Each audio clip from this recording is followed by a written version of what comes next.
Okay, welcome in. We are here. We are here back for another live episode. Mandy, what's new? Yes. Hi, Amani. Happy. Hello. Hi. Hi, everybody. Thank you so much for being here. Here's what's new, Amani. I don't know if I saw the picture earlier. I biffed it on my bike so hard. My knee has a big cut on it. I feel like a little kid that's been playing for the summer and I tripped and fell on my driveway. I don't know about you, but I was constantly cut up as a kid because I was just reckless. And I have a scrape on my knee. I have road rash on my leg, but it's all topical. I tried in bike lane, love a bike lane, but and I'm a bike. I'm a person.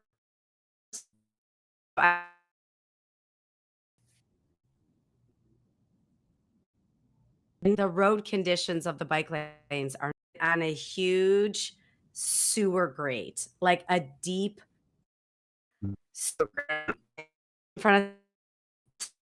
And I was able to get some. I was able to get some band-aids and some medicine, but it was. I'm living around the house right now.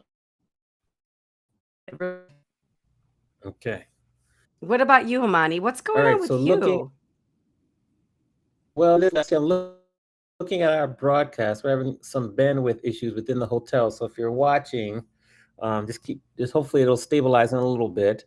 Um, Nothing new with me too much. We just had a pretty relaxed holiday week. I've been watching a lot of soccer TV between the Copa America and the it's been Mhm. exciting. Yeah, that's pretty much it for me. I'm here in San Diego, your city, to do a gig tonight. And that's it. Mhm. That's super exciting. Yeah, Well, should we yeah. get to our guest? All right. Well, What here happened? we've Say it got. again. I'm really excited about our guest today. Uh, can you hear me all right? Good. We're having some. We Okay. have to Okay. fight through Cool. these bandwidth We've issues. got a Even really though it's great guest. mm-hmm. Okay. Live. This is live streaming. This is what it looks like, everybody. I Yes, can see you and hear you. Okay. Okay. that's good. I know on So we've got a our really end it's strong kind of lagging, leader. but I'm. Go ahead. Okay. We got a strong leader in the hospitality community, and he has held operational leadership roles at Hard Rock Hotel Orlando, Lowe's Coronado, Estancia La Jolla. He's even been voted general manager to watch by hotel management. And then, under his leadership in two different places, his organization has been awarded San Diego Union Tribune's top workplace 3 times. So he's been at two places. He's gotten the award 3 times. And as a general manager right now of Estancia La Jolla, he has successfully overseen a labor $27 million reimagination project of the property. And it looks beautiful. If you haven't seen it, you got to go. He loves butterflies and bees, and he doesn't mind finding bench quick time during the day. Stage, Eric Jenkins. Yes, Hi, welcome, friends. welcome, welcome. Yes, yes. We normally, if I Welcome. was at Hi, the home studio, Eric. we'd have the applause, but no applause. So, Mandy, why don't you start us off with our first question? Well, Eric, thanks for being here. Thanks for making time. I think I'm just going to dig right in. 10 years in, you were in F&B for 10 years, and then you went over to hotel operations, right? I think it was like mid 2000s to 2015. You switched from F&B to operations. Like what lessons did you learn in your F&B stint that you're still using today as a general manager of a luxury property? Hi, great to be here. Yeah. So I think that probably the best answer is that F&B is all about crafting these unique experiences. And I've always found that F&B is the personality of the property that you're in. So basically, I want to transfer that into a holistic approach to the guest experience from check-in to check-out. And I think that was the big thing for me from F&B is like how do I make the guest experience match the flair, the personality, the individual attention that you can get in F&B. Yeah, that's so important. It's so important, and I don't think people realize like the creativity power you have, and what a transferable skill that is between food and beverage and then hotel operations too. Yeah, absolutely. And I think that sometimes the world of rooms is very structured, and it's all about follow the process. And sometimes you inject excitement and personality into that, and it can be a little shocking. Yeah, shocking, but good. That's a good thing. So, Now, Amani, I'm I'm gonna curious. bounce it back to you. Okay, I'm curious for you, Eric. What was the inspiration behind moving from Lowe's to your current location?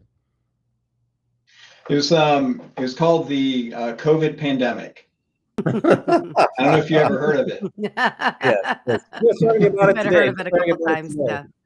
Yeah, so like so many people in our industry, my world was rocked in March of 2020 when the Lowe's Coronado Bay Resort decided to close down. And Mm. I remember having to furlough 400 team members, and then I was like number 401 on the list. Mm. And got to go home and think, hey, I'm either going to have a couple of weeks off, or this is going to be a pretty interesting ride. And it turned out to be a pretty interesting ride. And there were some gifts that came out of the pandemic. And the first one that I always want to talk about is that I have 4 sons, and I had 4 sons that were all of a sudden thrust in front of a laptop to do distance learning. And I also work in an industry that doesn't really, or hadn't in the past, respected a work-life balance. So I got to be there for my kids' transition to this pretty awful learning experience that they had to go through. And I got to spend a lot of quality time with them. And that's something that had not been afforded to me throughout my career in hospitality. And I think that, in a broader picture, it spoke to the fact that our industry wasn't great at respecting work-life balance and supporting people's journeys. And I think for me, I loved having that time that I never would have had, those months with my family. And then I think that it did a lot of good change in our industry, both through compensation and through the fact that we have to represent a good life balance for our workforce. Eventually, after sitting in a pool drinking Trulies for long enough and living off of 401k, through Lowe's, I had a connection at this property, and they never closed. Their proximity to the UCSD health center and the university kept this property open. And they actually had their director of operations moved from here to Texas, where there was no COVID.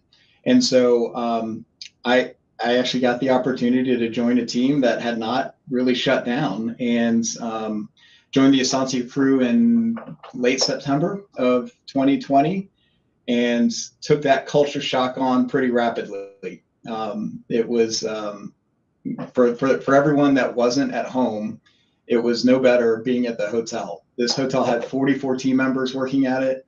I quickly learned how to run laundry machines and work pool equipment. And actually, the coolest thing, Mandy, is that time is where I learned the most in my life about landscaping. You said Eric likes bees and butterflies. Well, it Yeah. didn't always exist until I had to learn how to prune certain bushes and trees, because we had suspended all of our landscaping work here at the property.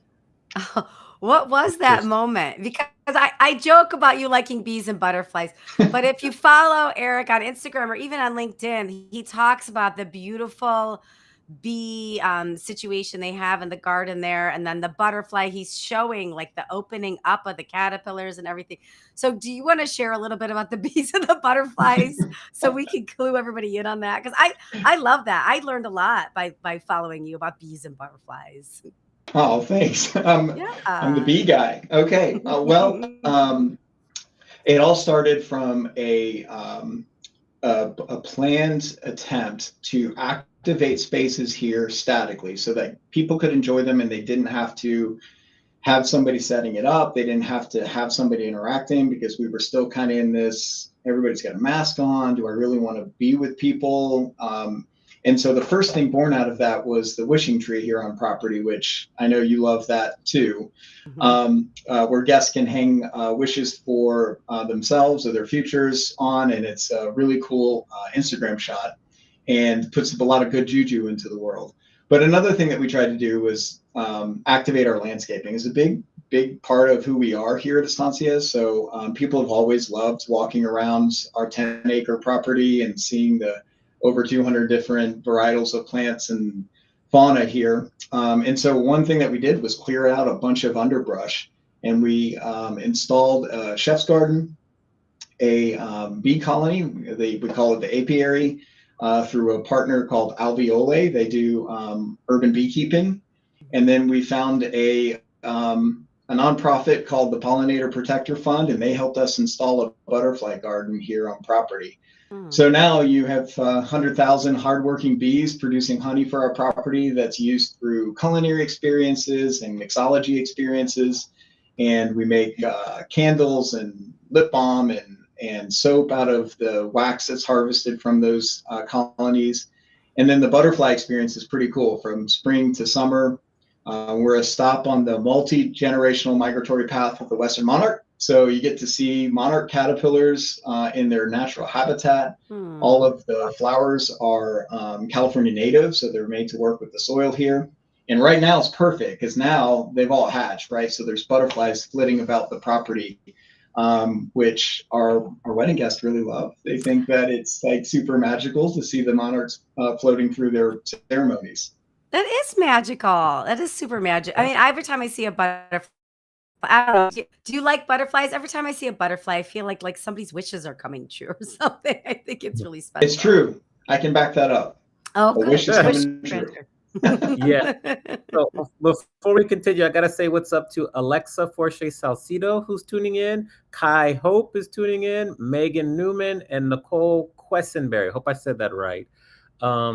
So my next question, and we kind of ask this every once in a while, but I'm really curious about with your property, everything that's so cool. How have you been able to manage and maintain staffing when it's such a challenge in the hospitality industry in general? Great question. So I think the first thing that we really strive for, Mandy touched on it earlier, which is the recognition that we've received as a top workplace through the San Diego Union Tribune. That is, we don't do it for the ad space in the article once a year. We do it because we believe having the right team member culture is the best way to find talent and keep talent on board. And there's nothing more important than being able to keep your talent. So I think providing the right culture that is competent, that gives people freedom to have work-life balance, that lets them express themselves in their service delivery. I think those things are all very important. Outside of that, we tapped into the resources that we have, and a couple of the great ones are a couple of local universities. So San Diego State University has a great hospitality program. If you can garner a couple of those students in and then make sure you take great care of them and put them on a career path, they will tell their friends and classmates that you're doing good stuff. And you mentioned a couple of people on your little list there that I happen to know either went to or graduated from SDSU. Hi, Nicole. And he is right across the street from us. And while they don't have a hospitality program, they happen to produce great baristas that also go on to become engineers and doctors. That's awesome. I want to That hang works. here for a second. Yeah, I want to build on that because in preparing for this interview, we surveyed some of your employees. And here is what they said about you, okay? Because I want to build on this. You're obviously a great leader. Some people said passionate, transformative leader. He engages in goal-defining conversations that foster growth. He's a curator of a family-like culture. He truly cares about every employee, which inspires us to buy into his vision to the property. This multiple people that we surveyed, this is hard to have people of different levels, ages, genders say this about one leader. Like, and leading across generations is tough right now, right? Like in the industrial world, we've never had 6 generations in the workforce. So, what is your strategy to get people to say those nice things about you, aside from like slipping them a 20? But like, really, what is your strategy to lead across generations? Feel great about their boss. Well, we have over 250 team members here, and I think that the most important thing to realize is that you have 250 team members. So it is understanding that each of those team members is a person that has goals, that has dreams, that has challenges, just like I do. And I think that's the first thing that I want to do is make sure that I'm being and that my connections with team members are genuine. And like business wise, a great reason that is then typically those team members treat each other that way, and they treat our guests that way. We're running a for-profit business and I'm property. The best way to do it is to have these genuine organic service experiences, and I think they stem from genuine employment experiences. That's a soundbite. Organic employment experiences, genuine organic cartel experiences. That is what it's all about, right? Know person and finding out where they're at and then building their job. That's great. And the thing I have to do is cast vision if they all know where we're going and how we're going to get there, they see the path ahead of them. It makes my job so much easier as opposed to trying to, herd kittens into a crate. So I think that the team here buys into the change alchemy. Mm-hmm. I love that. Monty, over to you, Keep going, my friend. Mandy. Okay. I'm still working through these bandwidth issues here. Okay. Well, this is kind of fun because normally, like, I'm begging to ask another question. I get them all right now. This is great.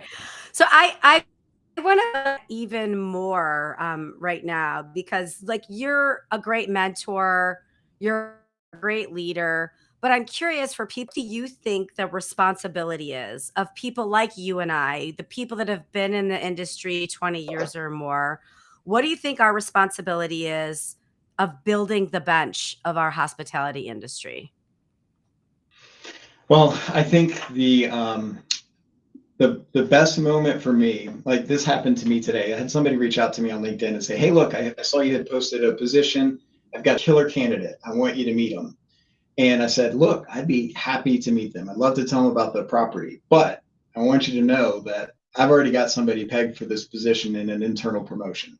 And if I already have that laid out, that just makes my job so much easier." Our responsibility to the next generation of leaders is the same responsibility that the best leaders that I had afforded me, which is to understand what path I wanted on, to help me get to where I want to go, and to be real about the decisions and the work that has to be done to get there. My first food and beverage director in the hotel industry, I was working in restaurants at the Hard Rock Hotel, and I used to come in my little black suit, and I was working in the restaurant. And I was all about the wine and writing the cocktail menus, and I wanted to be the guy that ran the restaurant. I'm the little assistant manager, and for the first 2 times I applied for that restaurant general manager job, I got shot down for the guy that had more experience. And food and beverage took the sign and said, "Look, I know where you want to go, and I need you to trust me on how to get you there. And the first thing that I'm going to do is give you your first department head role."